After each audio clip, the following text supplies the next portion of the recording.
So unit number 1 is related to electromagnetism.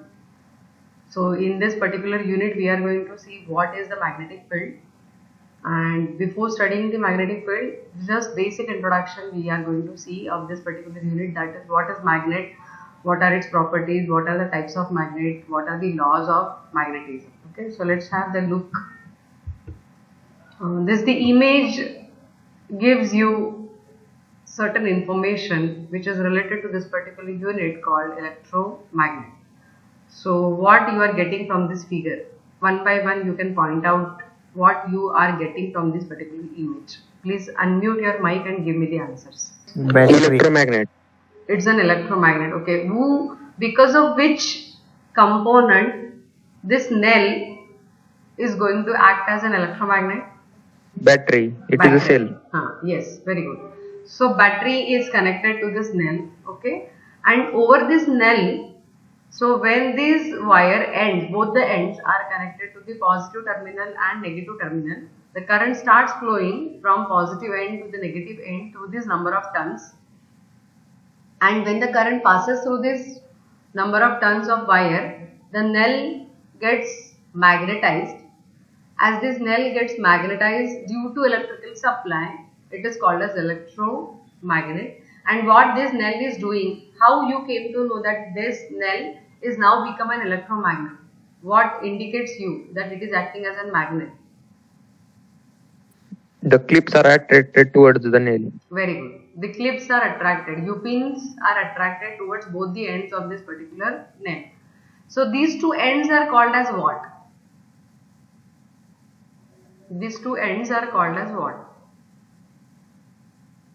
South Pole and North Pole. Very good. South Pole and North Pole. South Pole and North Pole. Why we are calling them South Pole and North Pole? Why not we are calling them Eastern Pole or Western Pole? Or A pole or B pole or X pole or Y pole? Why we are calling them South Pole and North Pole? One pole is towards the south direction and another pole is always towards north direction. When we will magnet hang, right? Very good answer. What is your name here? Gaikwad Divya. Divya, very good answer. Okay, so whenever we are hanging the magnets, okay, or suspended the magnet freely, it automatically settle down in south and north direction. So one end which is attracted towards south pole, it's called as a south pole, and another which is suspended in the north direction, it's called as a north pole. Okay, so let's have now the look that now what is magnet? How will you define magnet? Yes, anyone? How will I define magnet? Which attracts iron. Which attracts iron. Okay. Any boys? Some other metal. It is made by metal. Okay, very good. Any other? It is a metal which produces magnetic field. Very good. It is a metal body which produces magnetic field. Okay, very good. Okay, so let's have. Now this is the image I have given you. What is magnet? It is some piece. Okay, and this piece is showing you some another information, and because of that it is called as a magnet. So what it has done in this particular image, that U-shaped magnet I have shown you, okay, and this U-shaped magnet has done something, because of that we are calling it is a magnet. So what it has done at the end point, attractive property. It has attracted some metal pieces. Okay. Otherwise, suppose any simple rectangular chip of a metal, if I will keep on the table, I cannot recognize it, that whether it is acting as a magnet or not.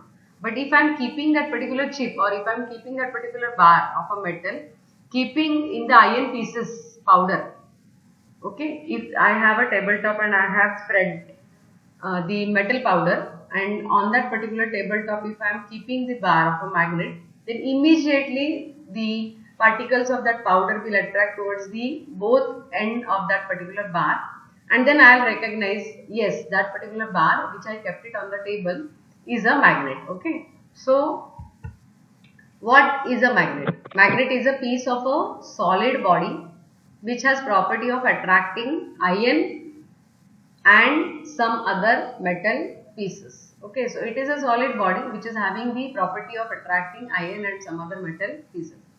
Now, what Divya has given us the answer, if any magnet has suspended freely, then it automatically settled down in the direction that the one end is settled in south direction and another end is settled in north direction. The end which settles in south direction called south pole and the end which settled down in north direction called north pole. Okay, so every magnet is having two poles, one is called south pole and another one is called as a north pole. Okay, now next is, this is the bar magnet. In the bar magnet there are two colors I have given. South pole is having blue color and north pole is having red color. Okay. Yes, anybody wants to speak? Whenever you wants to speak, only that time you will unmute your mic. Rest of the time please mute your mic. Okay. So now this, I said that this is the bar magnet. Now I kept on the table. On the tabletop I have spreaded the powder of metal, and as soon as I kept it on that particular tabletop, that powder particles has attracted in such a fashion. Okay, so this picture is giving me certain idea that the powder particles are attracted towards the end are very large in number, and the particles which are attracted at the exactly center line are very less. So what this image gives you, or what this image wants to tell you, that the magnetic strength or the attracting power is very large at the end of the pole or at the end of the bar, which is called as a pole. This particular portion is called as a pole. Okay, whereas the attracting power is very less at the middle, where the center line is there, where the vertical line is there. Okay, so every magnet has two poles which are at the end points at which iron pieces accumulate or cling when magnet rolled into iron pieces. It means what? Every magnet is having a larger magnetic strength or highest attracting or repulsion power only at the pole or at the end of that particular shape. Okay, so if it will be U shape, again that magnetic strength will be larger at the end of that particular magnet. Then the next is what? This particular image wants to tell you that again I have a bar, and at the yellow vertical line I am going to break that particular bar. Okay, this is the rectangular bar type magnet which is having two poles, and these two poles, one is having S pole and another N pole. Okay, there is one more point, that there is a black dotted line. Are you able to see that black dotted line which is passing through S pole and Yes. S pole? Do you know Yes, that? ma'am. Do you? Yes. Do you know that line, what it is called? Black dotted line which is joining S pole and N pole or passing through the S pole and N pole, called as what? Axis. Very good. Axis of the magnet. Okay. So what is axis of the magnet? It is an imaginary line joining these two poles called axis of the magnet. Okay. Now the second is what? Let's see, I have a same piece of magnet and I want to cut it into two different pieces at the yellow line. Okay, that yellow vertical line is giving me the idea where I have to take a cut. When I cut that magnet into two different pieces, what will happen? Will the S pole and N pole of that magnet will separate? Or No. what? Then what? Yes. Then what will It happen? will again form two different magnet. Very good. What is the name of you, dear? Omkar. Omkar, very good answer. So when I cut every magnet, then after that every piece of the magnet will act as an individual magnet. So when I am cutting the blue part of the magnet, that blue part will itself will act as a separate magnet, will again have its own south pole and north pole. And when I will cut, or when I will separate red part of the magnet, will also act as a separate magnet, which again it will have its own south pole and north pole. So when the magnet has broken at any point, then each piece behaves like an independent magnet. Okay. So these are the things we have seen. Okay, these are the properties we have seen. Now we will see the types of magnet. In the types of magnet, there are two different types of magnet. One is the natural magnet, another one is the what is the second? Electromagnet. Very good. Electromagnet. Electromagnet. Very good, very good. So first is the natural magnet. Natural magnet is also called as what? Any name? Natural magnet is also called as what? It is also called as permanent magnet. Okay, it means it is having that magnetic property permanently. It is present. It doesn't depend on any external supply. Like electromagnet requires electrical supply. If there is no electrical supply, that magnet cannot act as an electromagnet, or that metal body will not have magnetic properties until and unless we are not connecting battery. But this particular material does not require any external supply. So first image shows that we have a stone, and that stone is having a magnetic property, and because of that property it has attracted the U-pin. The second image is nothing but it is a U-shaped magnet, and that U-shaped magnet is again having two endpoints, and towards those two endpoints it has attracted number of U-pins. Okay. Now the second is what I said, it's an electromagnet. Now electromagnet, the first image is with battery, nail having copper wire bound on it, and it is attracting U-pin. Second image is the animated image, that when the battery is not connected, the LED bulb is off, it is black in color. That time that particular magnet is not acting as an electromagnet. But as soon as the battery is on, when the LED is in red in color, that means it is indicating that battery is on. Okay, now see, immediately that particular bar will attract this number of pieces which are on the tabletop. Just see again. Okay, when the light is red, all U-pins are attracted towards that bar, vertical bar. So again this vertical bar is acting as an electromagnet. I hope now everybody understood. Okay, natural magnet and electromagnet. Now the second is laws of magnetism. Okay. Now laws of magnetism, the first law, it's what? Opposite poles attract and same poles repel. So this is the first law of magnetism.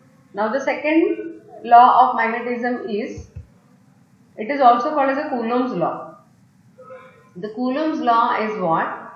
Every pole is having certain force on it.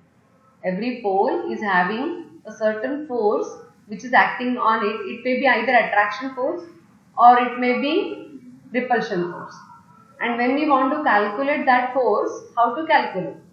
So to calculate that force exerted by that particular pole, maybe attraction force or maybe repulsion force, it is given by F is equal to K into M1 into M2 divided by D square, where M1 and M2 are what? Where M1 is the pole strength of first pole and M2 is the pole strength of second pole. So product of these two pole strength is M1 into M2, which is directly proportional to that force. Second is F is inversely proportional to D square. It is okay. So force is inversely proportional to D square. What is D square? It is a distance between two poles. Okay, and then F is directly proportional to again K, that is nature of surrounding medium. In which medium we are keeping that particular magnet. Like suppose I am keeping it on tabletop. Then the surrounding medium is air.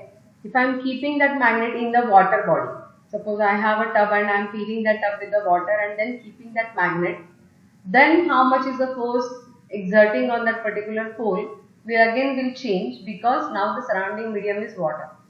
If I am replacing that water by say oil, edible oil, then again that force will be changed. So that surrounding medium will also play a role to calculate that magnitude of the force which is exerted on that particular pole. It may be in the form of attraction force or maybe in the form of repulsion force. Everybody clearly understood? I hope now everybody clearly understood. Yes, very good. So till that, in this unit number 1, what we covered the magnet, what is the magnet definition, then the properties, what are the two poles, then north pole, south pole, then axis of the magnet, then piece of the magnet when it is acting as an individual magnet, then the types of magnet, natural magnet, electromagnet, and then the laws of magnetism, then the first law and the second law. Okay. I hope now this particular first part you understood clearly.